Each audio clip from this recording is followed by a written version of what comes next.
अच्छा, आज का जो हमारा टॉपिक है वो है रीडिंग कम्प्रिहेंशन। अच्छा, अब सबसे पहले समझते हैं कि रीडिंग कम्प्रिहेंशन होती क्या है।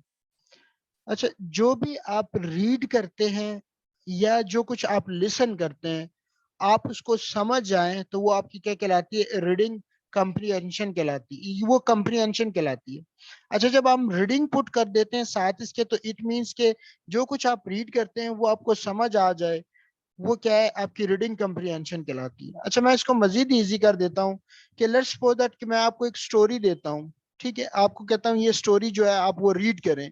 आप उसको रीड करते हैं, फिर जब आप उसको रीड कर लेते हैं तो मैं आपसे कुछ क्वेश्चन पूछता हूँ और आप उन क्वेश्चन के आंसर दे देते हैं सही तरह से, तो वो आपकी क्या हुई? वो रीडिंग कम्प्रिहेंशन हो गई, क्योंकि उसको आपने अंडरस्टैंड कर लिया। इसी तरह ही जब आगे चलते हैं और हम जो फोकस करने लगे हैं आज रीडिंग कम्प्रिहेंशन के टॉपिक के अंडर, तो वो आउटलाइंस हमारे पास ये कह लें कि आज के जो टॉपिक है उसके कंटेंट ये हैं। फर्स्ट ऑफ ऑल बेटा, हम क्या करेंगे? हम डिस्कस करेंगे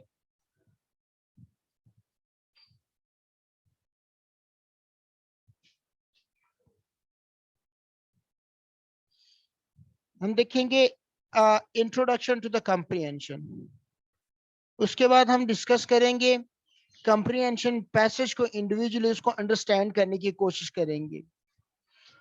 और इसी तरह आगे बढ़ते हुए हम देखेंगे कि मिसकंसेप्शन जो है रिगार्डिंग द कम्प्रिहेंशन टेस्ट, जो कि कम्प्रिहेंशन टेस्ट होता है, उसके रिगार्डिंग जो एक तरह की मिसकंसेप्शन है, रॉन्ग बिलीव्स बने हुए हैं, उसको हम देखेंगे और डिस्कस करेंगे। फिर हमारे पास आ जाएगा रेक्विजाइट स्किल्स आ जाएंगी। ठीक है। अच्छा, रेक्विजिट स्किल्स किसको कहते हैं? रेक्विजिट स्किल्स वो होते हैं बेटा, जो कि आप लेट्स सपोज दैट कोई लेसन कर रहे हैं, उसके दौरान जो आप स्किल्स सीखते हैं, उसको हम क्या कहते हैं? वो रेक्विजिट स्किल्स होते हैं। लेट्स इसको मैं मजीद इजी कर देता हूँ कि जब लेट्स सपोज दैट आप कंप्रिहेंशन कर रहे हैं, कंप्रिहेंशन सॉल्व कर रहे हैं, तो उसके दौरान जो आप स्किल्स यूज करेंगे या जो आप स्किल लर्न करेंगे, हम उसको क्या कहेंगे? रिक्विजिट स्किल्स कहेंगे। अच्छा, उसके बाद हमारे पास आ जाता है strategy to solve the comprehension passage. हम क्या करेंगे कि जो हमारे पास स्ट्रेटजी है, एक इंपॉर्टेंट स्ट्रेटजी, कि किस तरह हम जो है कंप्रिहेंशन को एक बेहतर तरीके से उसको सॉल्व कर सकते हैं, वो देखेंगे और फिर हम उसको कंक्लूड करेंगे। सो आज हमारा फोकस इन चीजों पे होगा। अब आगे बढ़ते हैं।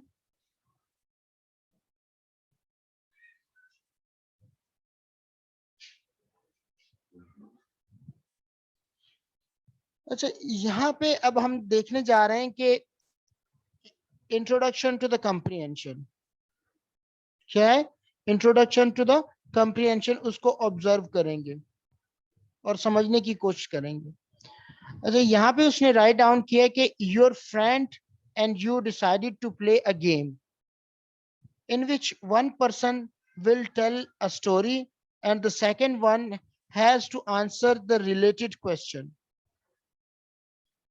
अब यहाँ पे उसने बात की है कि लेट्स सपोज दैट कि आप और आपके फ्रेंड ने ये डिसाइड किया है कि आप एक गेम खेलने लगे हैं। अच्छा, गेम क्या होगी कि जिसमें आप में से एक हो क्या करेगा? एक स्टोरी जो है वो सुनाएगा दूसरे सेकंड पर्सन को, और फिर उसके बाद क्या है कि वो क्वेश्चन पूछेगा। लेकिन इसमें क्या है? Firstly your friend tells you a story and ask some question. अब उसमें क्या होगा कि ऑब्वियस बात है कि पहले आपका जो दोस्त है वो आपको स्टोरी सुनाएगा, फिर वो आपसे क्या करेगा? क्वेश्चन पूछेगा। अच्छा, अब यहाँ पे एक सवाल आ जाता है कि what will you try to do while listening to the story and answering the question. सवाल ये है कि जब आपका दोस्त लेट्स सपोज दैट कि आपको स्टोरी सुना रहा है, तो आपकी हिकमत अमली क्या होगी जब आप लिसन करेंगे स्टोरी को और क्वेश्चन आंसर करेंगे। तो इसी चीज को आगे देखते हैं कि you will try to listen as carefully and as dedicatedly as possible. मतलब क्या है कि ऑब्वियस बात है कि आप क्या करेंगे, लिसन करेंगे. लिसन से क्या मुराद है, किसी चीज को सुनना जो आपको समझ आए, और डेडिकेटली अपने आप को वक्फ कर देना किसी चीज के लिए.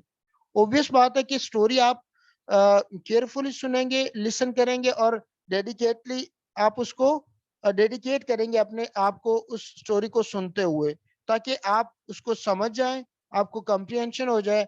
Only then you would be able to answer that very question. इसके बाद आ जाता है कि you will try to find the answer from the story and not make your own assumptions. अब इसमें ये बात बहुत इंपॉर्टेंट है बेटा, कि जब भी आप कोई कंप्रीहेंशन सॉल्व करते हैं तो उसमें आपने अपनी ओपिनियन नहीं देनी होती. अपनी ओपिनियन नहीं देनी होती. जो कुछ आपने रीड किया होता है वहां से उसको आंसर करना होता है. हाँ, अलबत्ता अनटिल अनलेस वो आपसे आपकी ओपिनियन ना पूछे. जब आपकी ओपिनियन आपसे पूछी जाए फिर आप अपनी ओपिनियन दे सकते हैं. Otherwise you are not allowed to give your own opinion while solving a comprehension. फिर हमारे पास आ जाता है, ये हमने पॉइंट कर लिया. फिर हमारे पास आ जाता है, this is the basic idea of solving comprehension passage. अच्छा, ये क्या एक बेसिक आइडिया है किसी भी कॉम्प्रिहेंशन को सॉल्व करने का. अच्छा, in this section will learn about solving the comprehension passage. अब इसी में क्या है कि हम कॉम्प्रिहेंशन को सॉल्व करने का जो तरीका है वो उसको सीखेंगे.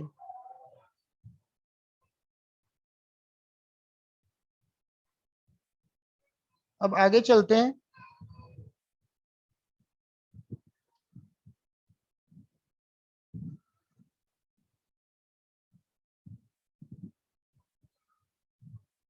अब यहाँ पे हमारे पास आ गया जो नेक्स्ट पॉइंट आता है वो है कंप्रीहेंशन को सॉल्व करने का तरीका. ठीक है. अच्छा, अब कंप्रीहेंशन को सॉल्व करना है. Just a minute. अच्छा, कंप्रीहेंशन पैसेज है उसको हम देखने लगे हैं. तो इसमें हमारे पास आ जाता है कि the word comprehension means the ability to understand what you listen or what you read. अब जो comprehension word इस itself इसका मतलब क्या है कि ऐसी ability कि आप understand कर लें.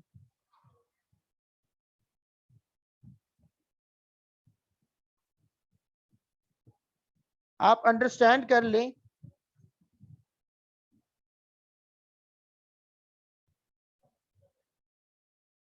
जो कुछ आपने सुना है या जो कुछ आपने रीड किया है. तो comprehension word का मतलब ये बनता है. अच्छा, इसके बाद आ जाता है, it is an exercise which aims at improving और testing one's ability to understand a language. अच्छा, अब इस एक्सरसाइज का बेसिकली मकसद क्या होता है, या कंप्रीहेंशन का मकसद क्या होता है, कि ये एबिलिटी को टेस्ट करता है किसी भी लैंग्वेज को अंडरस्टैंड करने के रिगार्डिंग, कि किस लेट्स सपोज दैट कि ऑब्वियसली इंग्लिश लैंग्वेज में आपको कंप्रीहेंशन दी जाती है या उर्दू में दी जाती है. तो बेसिकली वो आपका टेस्ट होता है कि आप एक लैंग्वेज को कितना अंडरस्टैंड कर पा रहे हैं. तो इसके बाद आ जाता है, try to remember your English class at your school. Each day you were taught new lesson. अब यहाँ पे क्या होता था कि आपकी क्लास में ऑब्वियसली जब आपको वो कंप्रीहेंशन पढ़ाई जाती थी तो उसमें इसका बेसिक मकसद यही होता था कि आपकी जो कंप्रीहेंशन है उसको इनहेंस किया जाए.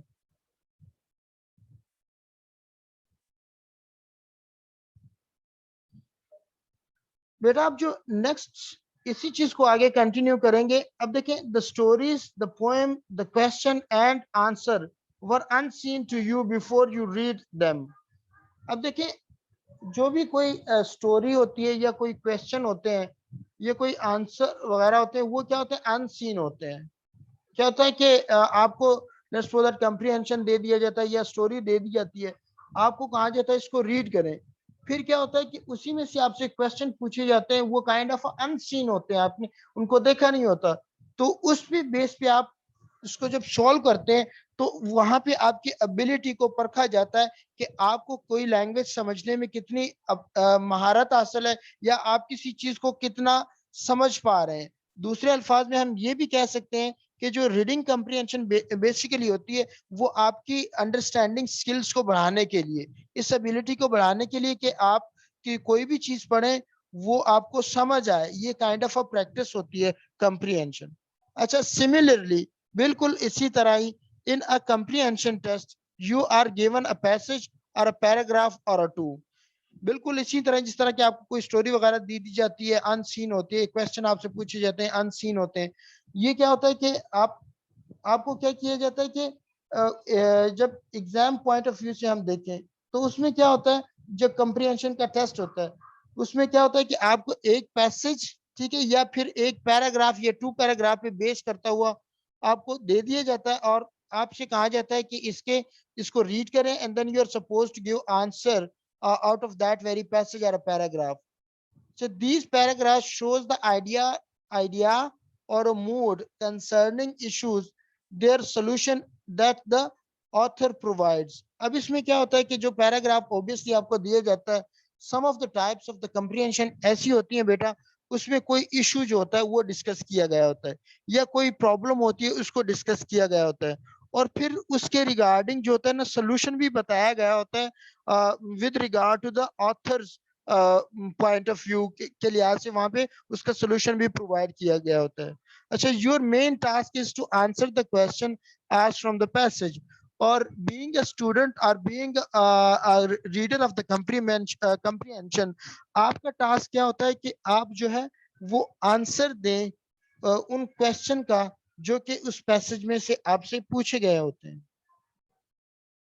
इसी तरह हम आगे देखते हैं और आगे बढ़ते हैं और चीज को मजीद समझने की कोशिश करते हैं। एक हमारे पास ये पॉइंट आ जाता है मिसकंसेप्शन। इसका ऑलरेडी मैं जिक्र कर चुका हूं कि मिसकंसेप्शन होता है रॉन्ग बिलीव, किसी चीज के मुतालिक आपका गलत कंसेप्ट होना। अब यहाँ पे मिसकंसेप्शन वर्ड यूज हुआ रिगार्डिंग द कंप्रीहेंशन टेस्ट, मतलब लोगों के जो रॉन्ग बिलीव है या रॉन्ग कंसेप्ट है related to the comprehension test. आइए उसको देखते हैं वन बाय वन। यहाँ पे कहा है कि there are some misconception related to the way of answering the comprehension test, this misconception are. अच्छा, अब ये क्या है कि यहाँ पे कुछ जो है मैं आपके साथ जो डिस्कस करने जा रहा हूँ वो ये है कि कंप्रीहेंशन टेस्ट को आंसर करते हुए उसके रिगार्डिंग कुछ जो है कह लें कि रॉन्ग बिलीव्स कह लें, या ये कह लें कि रॉन्ग कंसेप्ट है, या ये कह लें दूसरे अल्फाज में कि गलत तरीकाकार है, सही अप्रोच नहीं है कंप्रीहेंशन को सॉल्व करने का। अच्छा, it is possible to understand the key idea of the paragraph by just reading the first and the last sentence, but this is not always correct. अच्छा, अब ये भी कहा गया है कि कोई भी जो आपने क्या कि कंप्रीहेंशन को समझना है तो उसमें आपने क्या करना है कि जस्ट आपने फर्स्ट जो पैराग्राफ है कह लें कि उसका फर्स्ट सेंटेंस और लास्ट सेंटेंस पढ़ना है, तो आप पॉसिबल है कि उस चीज को अंडरस्टैंड कर सके। तो ये कतन गलत बात है, ऐसा नहीं होता। देन हमारे पास आ जाता है reading the question first will help you to understand the paragraph better, this is also not always true. अच्छा, अब यहाँ पे ये भी कहा गया है सम ऑफ द मतलब पर्सपेक्टिव ये आ जाते हैं कि आप कंप्रीहेंशन को रीड करने से पहले क्या करें कि उसके आप क्वेश्चंस पढ़ लें, ठीक है, तो ये क्या आपको हेल्प आउट करता है। लेकिन यहाँ पे जो चीज कही गई है कि ये भी किसी खातिर ख्वाह तक आपको हेल्प आउट नहीं करती, और इसकी रीजन क्या है, this is always not true. अच्छा, ये बात हमेशा भी हर एक बंदे के लिए हेल्पफुल नहीं होती। उसकी रीजन क्या है बेटा कि it is not possible for a person to remember all the question. अब हो सकता है किसी जो रीडर है ऑफ द कंप्रीहेंशन पैराग्राफ, हो सकता है कि वो सारे क्वेश्चन वो रीड करता है और वो उसको याद ना रहे, पॉसिबल है ऐसा। Also the question are sometimes indirect in nature. अच्छा, कुछ समटाइम्स ये होता है कि इनडायरेक्ट वो नेचर में इनडायरेक्ट होते हैं, मतलब उनका ताल्लुक क्या कह लें कि डायरेक्ट पैसेज या कंप्रीहेंशन के टेक्स्ट से नहीं होता। अच्छा, टेक्स्ट से डायरेक्ट रिलेशन नहीं होता, इट मींस क्या मतलब है कि वो कंसेप्चुअल बेस होता है, पैराग्राफ में से होता है, लेकिन पैराग्राफ में वो कंसेप्ट आपसे डिस्कस किया गया होता है, टेक्स्ट में आपसे डिस्कस किया गया होता है, और फिर आपसे वो सवाल पूछा जाता है, लाइक वो इनडायरेक्ट क्वेश्चन होता है। तो उस तरह भी आपके लिए ये चीज हेल्प आउट नहीं करती, आपको हेल्प नहीं करती कि आप पहले क्वेश्चन पढ़ लें कंप्रीहेंशन के, देन आप उस पैराग्राफ को पढ़ें। इसी तरह हम आगे चलते हैं। The order of the question is not always in accordance with the progression of the paragraph. अच्छा, अब ये भी पॉसिबल है जो क्वेश्चन दिए गए होते हैं ना, वो इस तरह नहीं होते कि अब आप ये सोचें कि फर्स्ट पैराग्राफ में पढ़ूंगा तो जो फर्स्ट क्वेश्चन दिया गया है उससे आंसर हो, सेकंड पैराग्राफ पढ़ूंगा तो जो सेकंड क्वेश्चन दिया गया है उसमें से आंसर हो। अब ये हो सकता है कि जो एग्जामिनर हो वो शफल कर दे जो क्वेश्चन दिए गए। तो इस सेंस में भी क्या है कि ये आपके लिए काइंड ऑफ डिफिकल्टी हो जाती है। तो ये हमने कुछ मिसकंसेप्शन जो थे कंप्रीहेंशन टेस्ट के रिगार्डिंग ये देखें। अब आगे बढ़ते हैं। अच्छा, यहाँ पे क्या रिक्विजिट स्किल्स, यहाँ पे बात की है to develop a better level of comprehension one requires certain skills. अच्छा, अब यहाँ पे क्या है कि जब भी मतलब कोई भी चीज आपने सॉल्व आउट करनी है तो आपको रसपोदर के कंप्रीहेंशन में मजीद इसको स्पेसिफिक कर देता हूँ कि जब आप कंप्रीहेंशन को बेटा सॉल्व आउट करने की कोशिश करते हैं तो आपको ये स्किल्स रिक्वायर हैं। तो इन स्किल्स को हम क्या कहेंगे, रेक्विजिट स्किल्स कहेंगे। तो अगर इस चीज को हम समझने की कोशिश करें कि जो रेक्विजिट स्किल्स क्या होते हैं, तो रेक्विजिट स्किल्स बेटा आर दो skills which student develop during the lesson. वो क्या करते हैं ड्यूरिंग द लेसन, जो स्किल्स वो डेवलप करते हैं उसको हम क्या कहते हैं, रेक्विजिट स्किल्स कहते हैं। लेकिन ये ऑब्वियस बात है कि जब आप पैराग्राफ सॉल्व करने जा रहे हैं तो लॉजिकल एबिलिटी आप में होनी चाहिए। क्या? Logical ability. देन हमारे पास आ जाता है कि द एबिलिटी ऑफ इन्फर, कि आप किसी चीज को किस तरह इन्फर करते हैं या उस चीज की तरफ रेफर करते हैं। देन हमारे पास आ जाता है एनालिटिकल एबिलिटी, मतलब किसी चीज को जांच पड़ताल करने का एक तरीका कार है, एक सलाहियत है। अगर आपसे एनालिटिकल क्वेश्चन पूछा जाता है तो आप में ये एबिलिटी होनी चाहिए कि आप उसको आंसर कर सकें। अच्छा, उसके बाद reason. Some of the time ये होता है ना कि आपसे कोई क्वेश्चन पैराग्राफ जो आते हैं मतलब कंप्रीहेंशन के मतलब हायर लेवल पे, तो उसमें ये किया जाता है कि आपसे पूछा जाता है कि ये अगर चीज इस तरह है तो इसकी रीजन बताएं। कंप्रीहेंशन जो पैराग्राफ का टेक्स्ट है क्या रीजन है कि ये चीज इस तरह है, तो इसको हम कहेंगे रीजन एबिलिटी। तो ये स्किल्स भी आपकी डेवलप होनी चाहिए when you are going to solve the comprehension.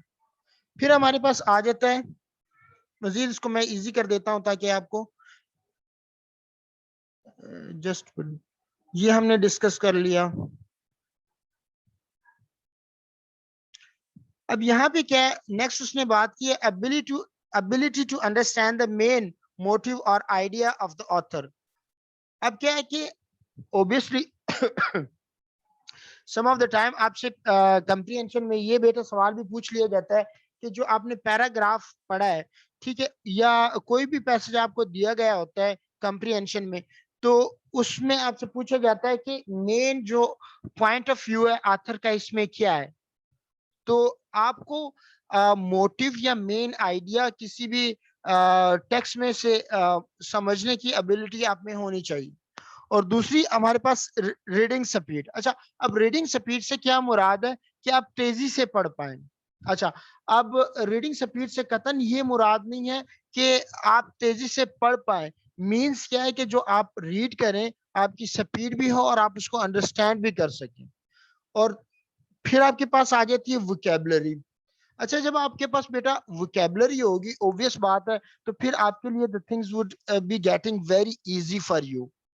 Paragraph comprehension कोई भी मसला आपके लिए नहीं है कि जब आपको वोकैबुलरी आती है। तो इसी सेंस में हम ये कहते हैं कि जब आप मोस्टली रिकमेंड किया जाता है स्टूडेंट को कि जब आप प्रैक्टिस कर रहे होते हैं ना कंप्रीहेंशन की, तो उस दौरान क्या है कि आप अंडरलाइन करें वर्ड्स को और उनके मीनिंग देखें। जब आप मीनिंग देख लेते हैं तो इजीली आपको क्या है वो चीज समझ आ जाती है, फिर आप इजीली उसको आंसर कर सकते हैं। अच्छा, remembering some important information from the paragraph, otherwise we need to refer the paragraph again and again, which will consume our time. अच्छा, ये वाकई बहुत ही प्यारी बात की गई है, दैट्स वेरी इंपॉर्टेंट।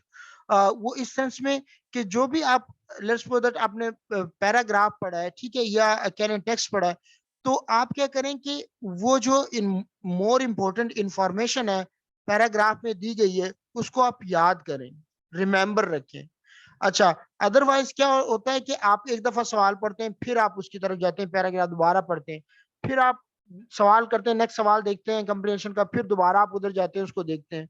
अच्छा, इस वजह से क्या होता है, टाइम कंज्यूम होता है। अच्छा, इसमें अब सबसे बेहतरीन तरीका ये है कि आप जब रीड कर रहे होते हैं ना, तो आप क्या करें, मेन जो इंफॉर्मेशन है उसको हाईलाइट कर लिया करें। ठीक है, सवाल को देखें, ठीक है, सवाल को देखने के बाद जब आप उसको दोबारा उस चीज की तरफ जाएं, तो आप उसको हाईलाइट कर लें और क्वेश्चन नंबर जो है टेक्स्ट में वो दे लें, ताकि वो आपको बार बार उससे को कंसल्ट ना करना पड़े।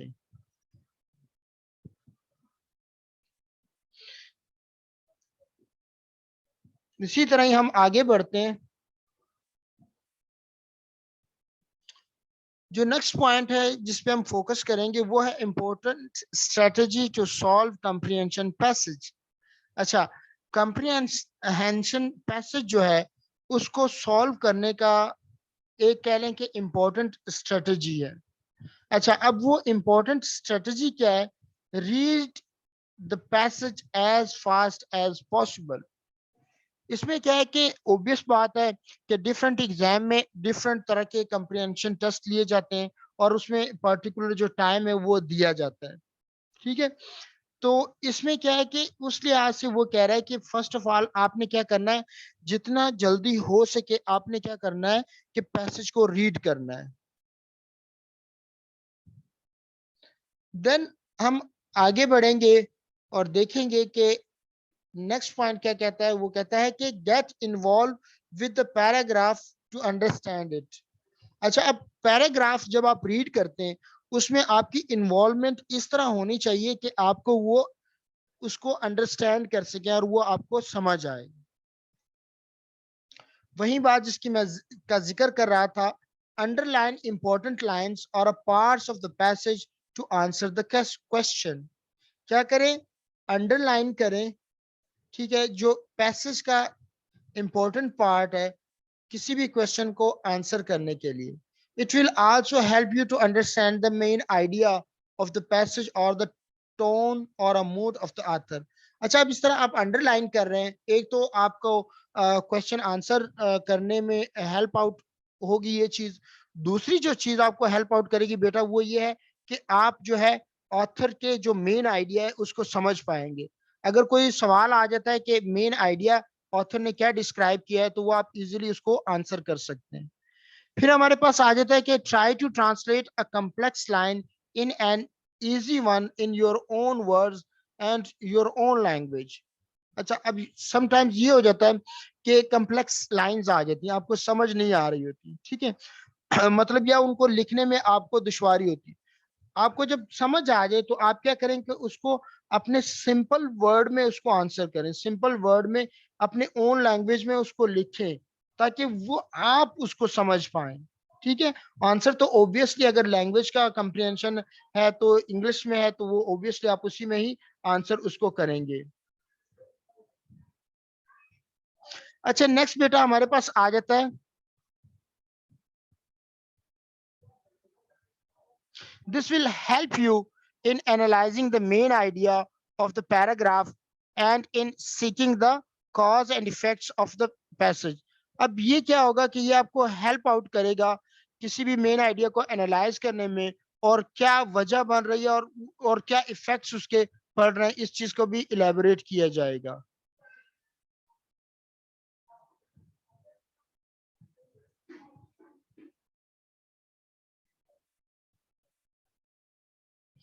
तो बेटा नेक्स्ट हम आगे इसी चीज को आगे लेके चलते हैं। Underline or mark the keywords. अच्छा, अंडरलाइन द मार्क, अंडरलाइन करें किस चीज को? कीवर्ड्स जो होते हैं। अच्छा, कीवर्ड से क्या मुराद है? जो कि मेन वर्ड्स होते हैं, कंसेप्चुअल वर्ड होते हैं, जो कि एक मेन आपको कंसेप्ट दे रहे होते हैं। अच्छा, these will help you to discover the logical connection in the passage and help in understanding it better। अब जिस तरह आप कीवर्ड को क्लिक करेंगे बेटा और उनको अंडरलाइन करेंगे तो वो क्या करेगा? लॉजिकल जो कनेक्शन है विद इन अ पैराग्राफ किसी भी एक खास कंसेप्ट के रिगार्डिंग, उसको अंडरस्टैंड करने में आपको हेल्प आउट करेगा। Try to understand some certain unfamiliar words by reading the line thoroughly। The theme of the line will make you understand the meaning of the words।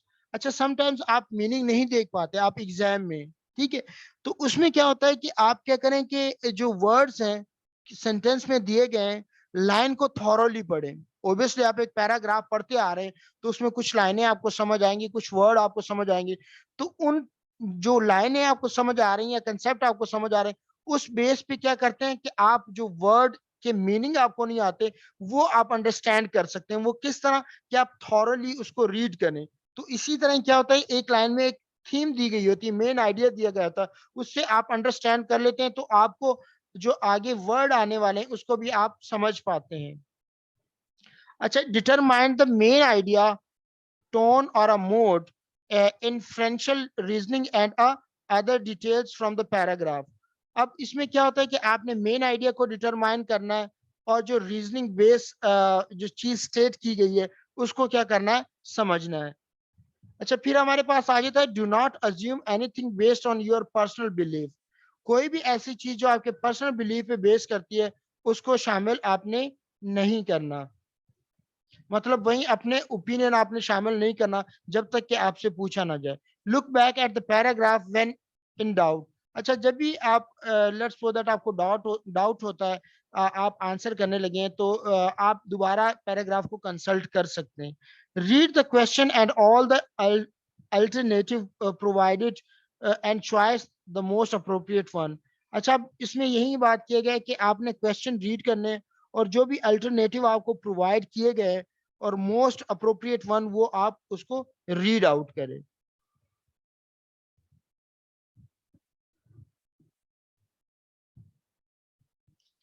अच्छा, हमारे पास यहाँ पे कंक्लूजन आ जाता है। Every time you read something do not ignore an unknown word to find its meaning immediately.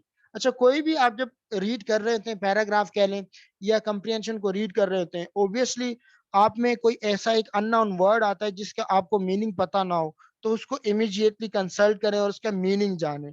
This will help you a lot to learn new words, but don't forget to use them in your day to day conversation whenever possible. अच्छा, उसमें यह कि इस तरह से आपकी vocabulary एक enhance होगी। दूसरी ये कि आपने जो वर्ड सीखा है नया उसको अपनी डेली कन्वर्सेशन में उसको यूटिलाइज करें। इस तरह क्या होता है कि कोई भी वर्ड जब आप डेली कन्वर्सेशन में यूटिलाइज करते हैं, कहते हैं कि डोंट फॉरगेट, ये आपने भूलना नहीं है। लाजमी इस तरह के वर्ड मीनिंग सीखें और उसको डेली कन्वर्सेशन में उसको इस्तेमाल करें, तो वो क्या होता है कि एक तरह का परमानेंट वोकैबुलरी आपकी बन जाती है। In this way keep working on your vocabulary without stopping. इसी तरह अगर आप वर्क करते रहे अपनी वोकैबुलरी पे तो वो आपकी वोकैबुलरी इंप्रूव हो जाएगी, तो कोई भी कंप्रिहेंशन को सॉल्व करना आपके लिए मसला बेटा नहीं रहेगा।